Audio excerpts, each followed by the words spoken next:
uri mugabo ki utafata umwanya wawe mu gihe usojeje akazi kawe ngo ube wakwegera abana mu rugo mukine muganire ubagire inama ubigishe, ahubwo abagabo tukavuga ngo twebwe ibyacu ni ukubahahira.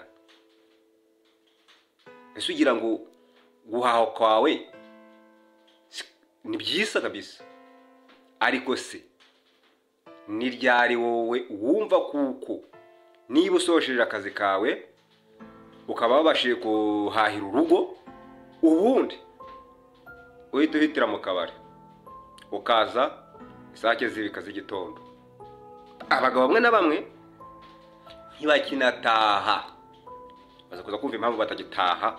Bava ku kazi, niba ari ufite imodoka akayatsa akabageze ku kabari, akagenda hariya mu kabari agafata icupa akicarana naryo kuva akigera mu kabari kugera aho mukereyeho. Abo bagabo barahari. Kuki abagabo bamwe na bamwe batinya kugera mu rugo? Abandi nabo ibyo ntibabikozwe, ugasanga afite urugo ariko yagiye gukodesha aho kurara mu maroki. Mu rugo ntibamubona. Reka da umugore aragira ati reka mpamagara umugabo. Umugabo nawe akaba amushakiye cya kinyoma cya semuhanuka, atubanyureje mu butumwa bw'akazi, niho turi, nzaboneka muri iyi minsi. Yibera muri ghetto. Abagabo ntimuntera amabuye, ntimuntera amabuye rwose, niko biri. Hanze aha birahari. Ntabwo wakwibaza ukuntu umugabo bamwe na bamwe yatashye abana bahita birukankira mu buriri, kandi mbere bari barimo gukina na mama wabo baganira, barimo kumufasha uturimo duto duto tw'abana nyine. Ariko bakumva umugabo aje, papa wabo yewe we, umwe agakizwa n'amaguru. Kubera iki? Umugore yagira ati mutware mwiza atambuka. Umugabo bamwe ntibavuga, araceceka akagenda. Niba hari computer afite akabashyize ku meza, ubundi akegera muri computer. Bamwe namwe ntabwo ari akazi baba bagikora, ahubwo bigira kwirebera ibitente, kwirebera ababyinnye neza. Reka da umugore ntabasha kumwisanzuraho. Reka da aravuga ati nimvuga noneho aramitana. Koko umugabo yabaye nk'impyisi mu rugo, mahuma, ntitagira ibyo itinya. Umwana yagira ati papa ndati hoshoshoshosho, ukabona atangiye kumwuka nabi. Reka ibyo bintu abagabo bamwe na bamwe turabifite, tubyifitemo. Iki kiganiro nkikoreye iki? Hari za divorce nyinshi zirimo kuboneka ziterwa n'abagabo, ariko bakabihirikira ku bagore. Abagore nabo si bose bazima, ariko n'abahari bazima abagabo babo bamwe na bamwe barabananiye.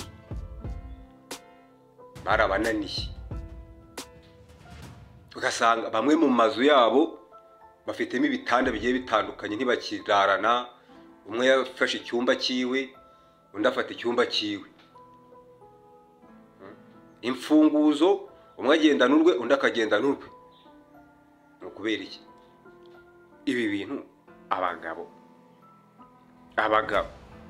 kari mwebwe ari twebwe moteri z'urugo, ahubwo ugasanga ari twebwe twabaye ikibazo mu muryango, aha mu ngo zacu.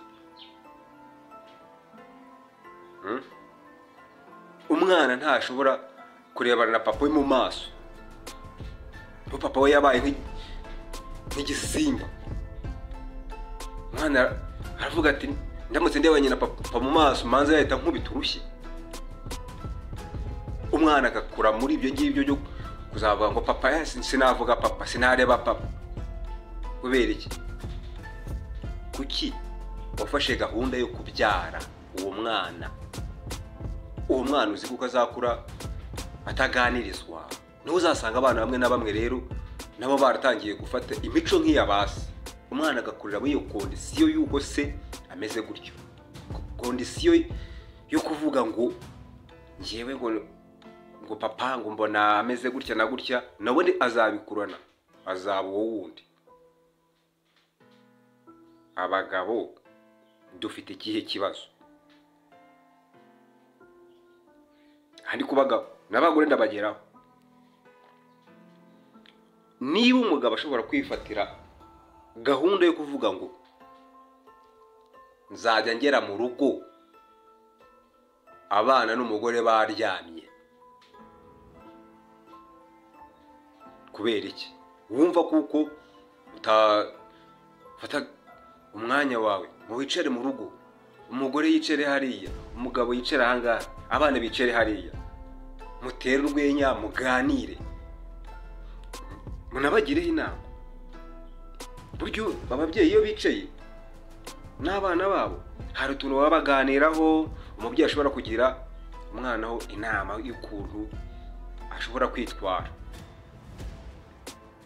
Rimwe na rimwe ugasanga abagabo aho kugira ngo yicarane n'umuryango we, ahubwo agiye kwicara mu kabari, aho dukura ya mico mibi. Niba waratangiye gahunda yo gufata icyumba cyawe, umugore agafata icyumba cye, ibaze ikizakurikiraho ni iki? Muratangira gucana inyuma. Umugabo ajya mu kabari, indangamirwa nimureba neza ati umugore n'uriye. Umugore nawe atangire gushakisha uburyo bwose arajya asohoka aho mu rugo. Nasohoka agahura n'umusore umubwira utugambo twiza, uri mwiza, ibiki n'ibiki, umugore arumva kuko umugabo ari uwo nguwo utangiye kumubwira neza, kuko ntazi ubwiza bw'umugabo we, imvugo nziza, guseka, gusabana mu muryango. Ibi bintu biragenda bite? Amakimbirane ntihatangirira. Ahita uvuga ngo umugore yarananiye, umugore yarananiye. Ngaho bamwe no gukubitwa, abarimo abagore batavuga, bemera bagakubitwa nk'inka. Akavuga ati reka ntakoma rutendere, bakanyirukana, akemera akajya arakubitwa, ahirwa n'abacirwa mu maso. Ibyo bintu bagabo ibi bintu murumva bifite ikihe cyerekezo? Cyenda kujya mumbwire muri comment hanga hasi, muze kuza kunyandikiraho mumbwire ni iki kirimo kubitera abagabo babaye nk'intare mu rugo. Urasanga reka da ntawe uvuga, umwana ntiyazaga mukoreho amukinisha, reka ahubwo nuko utontomera abana. Wabyaye abana no gutontomera? Se wumva zabatontomera iyo byihurira kuba umubyaye? Abagabo ndabizi mugiye gufata intosho mu nkurikize ngo navuze ku bagabo. Birahari ahangaha, birahari. Ntabwo twashatse abagore ngo baze kuza kuba abacakara bacu. Niyo uvuye mu kazi ugasanga umugore hari ukuntu arimo gushyashyana ngo arebe uko haboneka icyo kurya. Wowe mugabo kuki utafata hariya isahani ngo uyunyuguze umugore mu gihe arimo gucana imbabura cyangwa arimo kugira iki umufashe? Abagabo bo mu mujyi bo rero, abagabo mu mujyi babaye abo mu mujyi koko, ubwo ibintu byose ni uguhirikira ku mugore. Umugore ni umenya abana, ni umenya kuko bagiye kwiga imyenda isa neza, bafite amakayi. Nta nubwo mufata n'umwanya ngo mujye kureba mu makayi y'abana banyu, niba banafata note niba batanazifata. Reka da, nimugende mujye kwiga gusa, nimugende. Reka umugabo arabatashe da, wenda wa undi upfa kugerageza araza direct bata telecommande irebere televiziyo, bazana icyo kurya, igihe cyo kuryama kibe kirageze. Ubwo birarangiye, umunsi ukaba urarangiye, akabyuka mu gitondo ajya gupagasa, yagira ngo araronse. Ubwo bamwe amafaranga no kohereza ku matelefone, kuko ntibabazi mu rugo uko bimezeyo. Umukozi ni nkaho yikoresha, nta hantu mwahurira. Ubwo urumva koko turerekeza he? Nta mwanya ushobora kuboneka wicaye n'umuryango.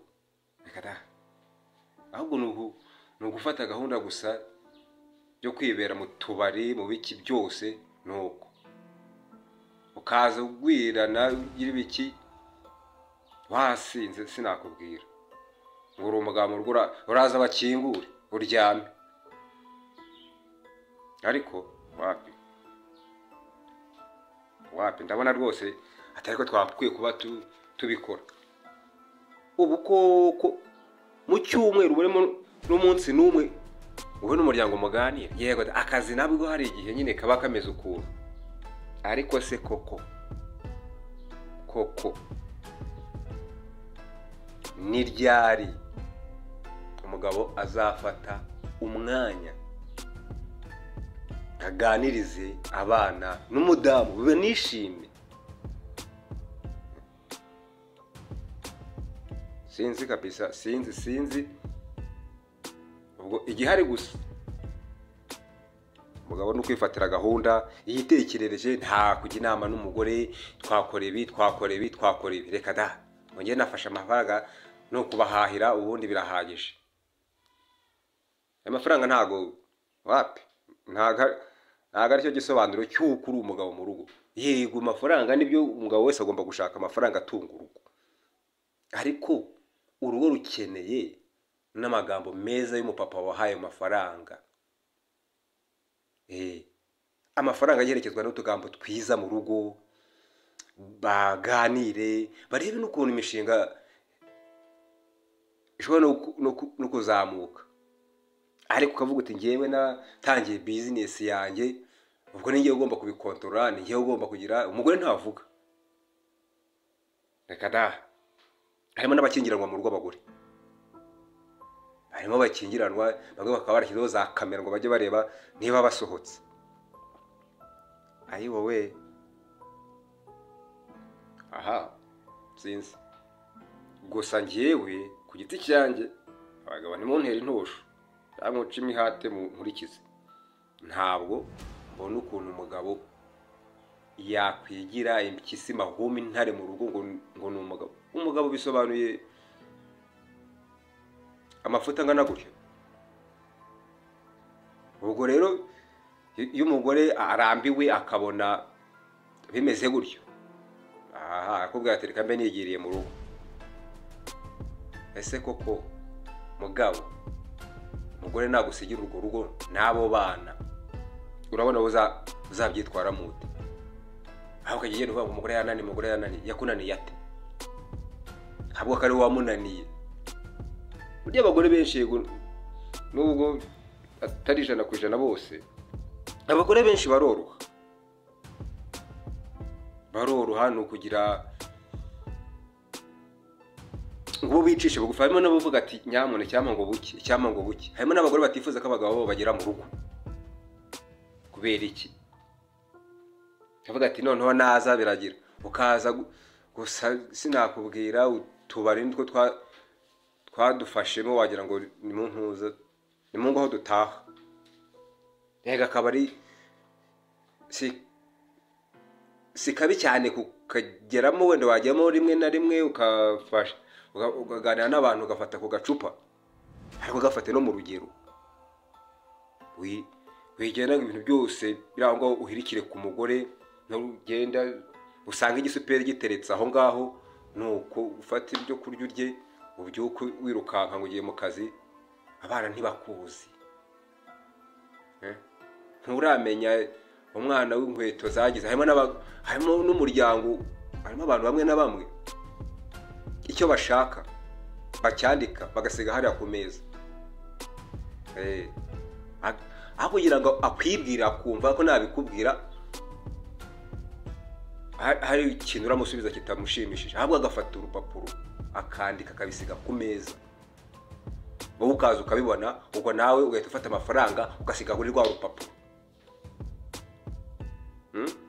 Reka ubwo wajya kuva ngo umugore yarananiye, ngo abana barananiye.